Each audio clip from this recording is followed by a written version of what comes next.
ये कहानी है रानी हाड़ी की। 15वीं शताब्दी में औरंगजेब ने किशनगढ़ पर आक्रमण कर दिया था।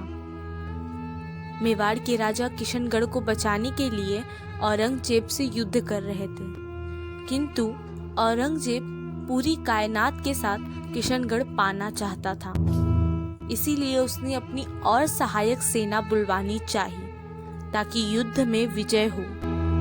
किंतु मेवाड़ के राजा ने सुलंवर के राजा रतन सिंह को ये आदेश दिया कि औरंगजेब की सहायक सेना को वो रोक कर रखे। सुलंवर के राजा को जब ये सूचना मिली तब उनकी कुछ ही दिनों पहले शादी रानी हाड़ी से हुई थी। पैरों के महावर और हाथों की मेहंदियां भी नहीं छूटी थी कि उन्हें युद्ध पे जाने का न्योता आ गया था।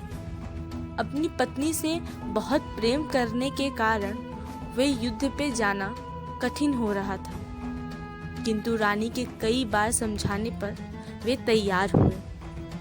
आधे रास्ते से उन्होंने एक सैनिक को भेजा और ये कहलवाया कि रानी से कह देना कि वो मुझे भूले नहीं, मैं वापस लौटूंगा। पहले दिन युद्ध में, फिर दूसरे दिन युद्ध में और तीसरे दिन युद्ध में लगातार उस सैनिक को भेजा।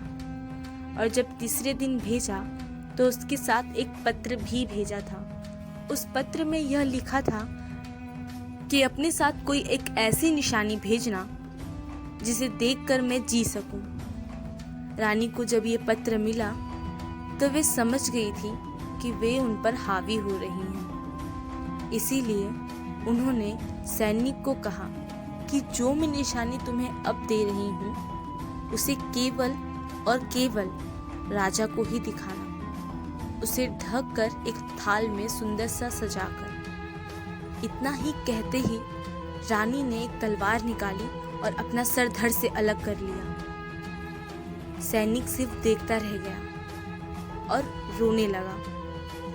क्योंकि रानी का आदेश था, इसलिए उसने सुंदर से थाल में उसे सजाकर राजा के सामने प्रस्तुत कर दिया। राजा ने जैसे ही उस निशानी को देखी वे हकबका गए और ऐसा लगा मानो कि दुनिया से मोह माया ही उठ गया हो। वो इस कदर युद्ध करने लगे कि उन्हें अपनी जीने की परवाह ही न हो। युद्ध में विजय तो राजा की हुई, किंतु इसका श्रेय रानी हाड़ी को जाता है।